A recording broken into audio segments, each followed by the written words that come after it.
Started this conversation simply wanting to understand my own consciousness. The raw, why are we here? That wouldn't let me rest. What unfolded was a hard, unflinching look at the contradictions everywhere, in science, government, medicine, food, religion, and the systems we're told to trust. Society is full of noise, sports, scrolling, surface living, while most accept what they're told without pressing. I couldn't. The more I pushed, the more I saw the theatrical nature of it all. Models that shift, authorities with hidden motives, and partial faiths that crack under pressure. This is not a polished manifesto. It's my real-time seeing, raw and lonely at times, but freeing. Heaven feels close when you stop swallowing the world's stories. I'm choosing the narrow road of full immersion in the plain Word of Yahweh. No cherry-picking, no gatekeepers, living this one short life to impress Him upward because He first loved. The I Am is the same yesterday, today, and forever. Everything else eventually reveals its cracks. Chapter 1. The Hard Problem. Why anything at all? It began with consciousness itself. Science gives us the how, particles, Big Bang, chemistry becoming biology, but stops dead at the ultimate why. Why something instead of nothing? Why these laws? Why the first-person experience of being me right now, feeling the weight of my own thoughts in Sunnyvale? I walk the desert and find a piece of paper. My consciousness won't let me say, it just popped into existence from nothing. Someone made it. Intention preceded it. The same logic screams at the universe, at life, at me. The Bible opens with, "In the beginning, God created." A maker who spoke reality into being. No leap from absolute nothing. That resonates deeper than any multiverse patch or quantum fluctuation story. Both the Big Bang and the biblical account are ultimately faith positions once you push past the surface. But my inner knowing rejects nothing gave birth to everything. I'd rather stand on the big I Am Yahweh than swallow that pill. Chapter 2. The Lonely Road of No Cherry-Picking Choosing Yahweh. As authority brought the next fork. If I follow the Creator fully, I can't pick comfortable parts of His Word while discarding others that clash with 2026 society. The Bible describes a concrete cosmology, a fixed earth, a solid firmament, raqia, stretched like a tent over waters, sun and moon placed inside it. Genesis 1, Psalms 19 and 104, Joshua 10. Yet most who claim the Bible quietly adopt the world's spinning ball, expanding universe model, and call the biblical picture poetic or not a science book. That feels like a slap to the Maker, who said His handiwork was good. Jews reject Yeshua as Messiah based on their reading of the Torah. Christians layer traditions, creeds, and pastors' opinions over the plain text. I realized the road would be lonely. No comfortable majority. No gatekeepers between me and the Word, plus the Holy Spirit promised to teach from within. Heaven is close above the firmament. The I Am is near. I won't live to earn heaven or impress the congregation. I want to do good because He loves me. Chapter 3. Contradictions everywhere. Church, medicine, and systems. Looking around sharpened the seeing. Churchgoers for decades with no visible fruit. No different from the world in temper, addictions, or relationships. The healthcare system manages symptoms with lifelong drugs instead of pursuing true healing. Polio cases were already declining before the vaccine due to sanitation and natural factors, yet the narrative credits the shot alone. Vaccines contain adjuvants like aluminum, injected, bypassing gut barriers, while the same providers admit no amount of heavy metals is truly safe. Chronic conditions, obesity, and disconnection are higher than ever despite peak technology. Even the red pill voices preaching escape the matrix often live in mansions, flaunt luxury, and chase degeneracy, supporting the very system they claim to reject. The world calls evil good and good evil, Isaiah 5:20. Traditional marriage and family demonized, self-love exalted. Most scroll past anything deep. Chapter 4. Pressing the models. Cosmology, gravity, space. I pushed the heliocentric story. Gravity is said to hold trillions of tons of ocean perfectly, yet let birds fly. The atmosphere doesn't rush into the vacuum of space because gravity pulls it back. Rockets work in vacuum by carrying their own oxidizer. No outside air needed. Yet observations don't always match the textbook.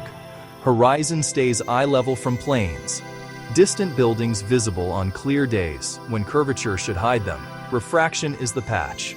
NASA documents simplify aircraft models assuming a flat, non-rotating Earth. Full Earth photos are often composites or CGI. No clean, live 4K taxpayer-funded feed shows the whole planet with zoomable detail. Satellites exist, but massive undersea cables carry most internet traffic. Wernher von Braun, Nazi rocket scientist turned NASA director, had Psalm 19:1 on his tombstone. The heavens declare the glory of God, and the firmament showeth his handiwork. Even he pointed back to the biblical picture at the end. Chapter 5. Theatrical Illusions. History, Government, and Restricted Realities. Presidents share blood ties to European royals. Revolutions elsewhere destroyed old lines, but America's story allowed continuity behind the scenes. Textbooks flip models with new pictures and say, "Believe this now." Government actions reveal motives. The Tuskegee syphilis study, 1932-1972, withheld treatment from black men for decades, even after penicillin was available, to observe the disease. Operation Sea Spray, 1950, sprayed bacteria over San Francisco to test bioweapon spread, leading to illnesses and at least one death. MKUltra, radiation experiments, and more followed similar for-science justifications. During crises, freedoms are stripped in the name of safety. Antarctica is restricted under treaty for science and preservation, despite Admiral Byrd describing vast resources there. Space tourism remains ultra-elite, no widespread hotels overlooking Earth, while Everest is climbed by thousands. Chapter 6. Industries and Dependency. Tobacco, sugar, formula, food. The tobacco industry recruited doctors for ads claiming cigarettes were mild or even helpful for pregnant women, smaller babies, easier birth, denying cancer links for decades despite internal knowledge.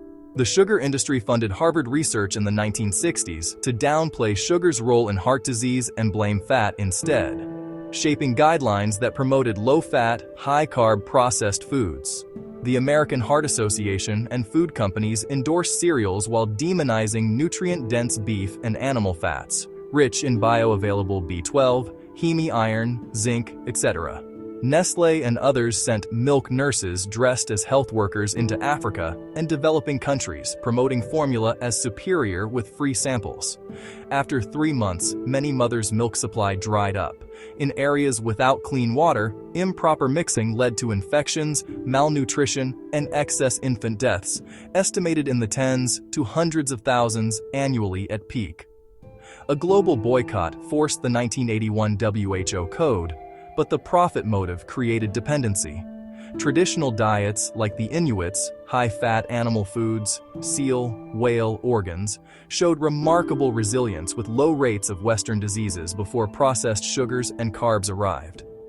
We can grow our own food, raise animals, and source real nutrition, yet the Western world is conditioned to trust the science, revolving door regulators, FDA staff moving to industry, and lobbying that aligns government with corporations.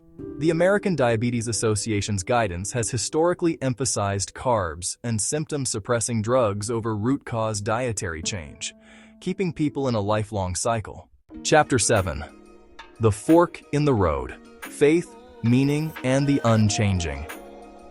I am every human system, science, government, medicine, industry, even much of religion, cracks when pressed hard enough. They rest on fallen people with motives. Push the Big Bang and you hit brute fact. Push church tradition and you hit the bishop says. The Bible stands different.